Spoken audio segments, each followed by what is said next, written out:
In this page, we're going to review intermolecular forces. We're going to talk about the three types, and then we're going to get into detail as to what causes them, and then we'll talk about how strong they are and what do we ultimately care to learn about them. So the first type is going to be London dispersion forces. They are the weakest of the three. So I have them arranged in strength order. Hydrogen bonds are the strongest. They're way stronger than everything else by about 1,000 times. And then dipole, and then London. And so London dispersions are the weakest. And the reason they're the weakest is because they come around when electrons of one molecule attract to the nucleus of another. So if I had, there's no positive negative ends in here. These are only for symmetrical molecules. This would be, my example here is actually an H2. So here's an H2 and here's an H2. Now you may not be used to looking at them like this because we don't often show it like this, but I have drawn this before as a single molecule. In other words, I've shown you just one of these. So here's my H2. The two electrons that are forming the bond are these two in the middle. And then here's the nuclei of each H. And we talked about what holds the covalent bond together.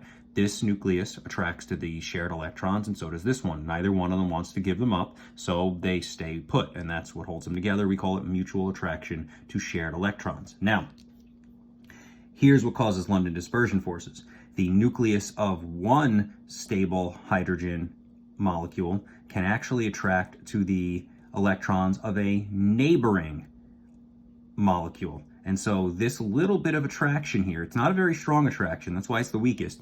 It makes these molecules, when two magnets attract, they get a little closer together. So if normally they'd be out here, once they get their attraction going on intermolecularly, they get a little bit closer. And that's why it's called intermolecular forces of attraction, because it's forces of attraction between different molecules. Now, you will most likely be asked a question on this, and the question is really going to have to do with group 17, the halogens, which is from fluorine straight down. Now this periodic table is not colored, but normally if they're colored, fluorine would be red because it's a gas, chlorine also red because it's a gas, bromine blue because it's a liquid, and iodine and AT are solid, so then they get written in black. Those are just the color codes. So now the question is, what's causing that? In other words, if we look at Cl2 and F2 and Cl2, they're gases. They're small and light. They have weak intermolecular forces. There's not a lot holding them together. Bromine's got stronger intermolecular forces because it's able to pull itself close enough together that it turns into a liquid, and iodine's forces are so strong that it can pull itself together to make it be a solid at room temperature, or at STP is a better way of saying it. And what causes this, and this is true for all intermolecular forces, but it's most notable in group 17, as the number of protons in the nucleus gets increased. In other words, as this becomes more positive, the attraction to the negative gets stronger. Well, if you've got a stronger attraction, your molecules are going to get closer together. So more protons in the nucleus means a stronger attraction. Stronger attraction, molecules get closer together. As the molecules get closer together, they change their phase.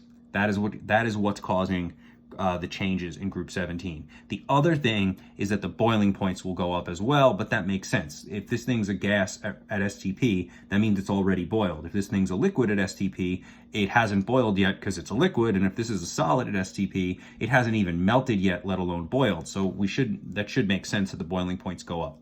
It's not as much of an issue for these, but for the other intermolecular forces, they won't necessarily, or they won't often cause phase change, but they will create dramatic swings in boiling points. And then sometimes phase change, but not guaranteed. So this is what you have to know.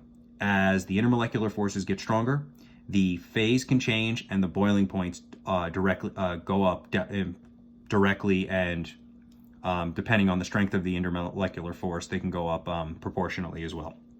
So that's the main thing. Stronger intermolecular forces means higher boiling points. That's what you have to take away from that.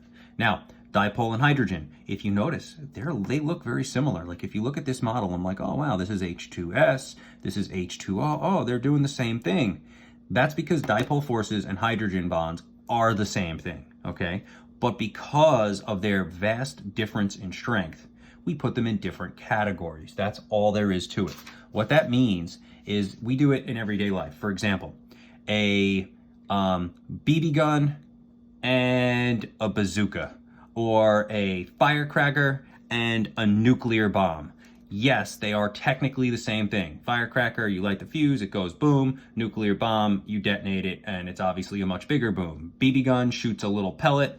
Bazooka shoots a giant pellet, right? Or, and it explodes when it, comes in contact with things. So that's the idea. Because they're so dramatically different, we put them in different categories, but they're really doing the exact same thing. They happen, these are for asymmetrical molecules, which are polar. So in other words, they have positive and negative ends. So unlike London, where there are no positive and negative ends because our molecules are all symmetrical, whereas in London, the nucleus had to ended up attracting two electrons of a different molecule. Here, you have two molecules that are next to each other that have defined and definite positives and negatives. And so what happens? Opposites attract is what happens. If you look at it, the H's are the positives. They're going to attract to the S's of a neighboring molecule because that's the negative end. If we were to do this in our notes, we would have polarity arrows to show the difference. And basically, I'm not going to draw them all in, but you get the idea. So the S is the negative end and the H is the positive end, and they attract. And it could be from H2S, it could be from HBr, which we've drawn out before. It could be from any polar molecule can do this with itself, because if you have a positive end, by definition, you're going to have a negative end, and a different molecule. If you have the same molecule and it's your neighbor, well, it's just going to flip around and attract to you. So this happens all the time. Hydrogen bonds, same thing, positives to negatives. Then why do they the question really is, why are they so much stronger why are they so much stronger here and not here? Like, what's the difference? And here's the real answer. Hydrogen bonding only occurs between F, O, and N. It's when these three elements form polar bonds. The saying to remember it is, hydrogen bonding is fun. Okay, yeah, I know, not very funny, but it is very funny. And so HF, these are the three molecules that do it, H2O and NH3.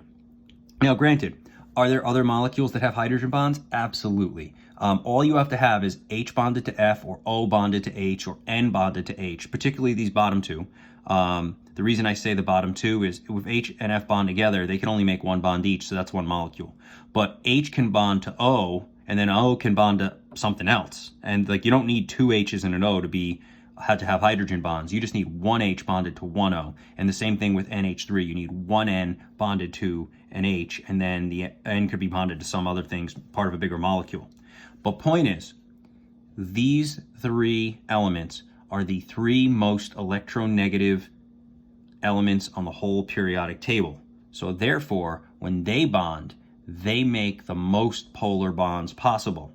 And they are so much more electronegative than all the other elements that they get put into a special category, because their ENDs are going to be much greater than all the other elements.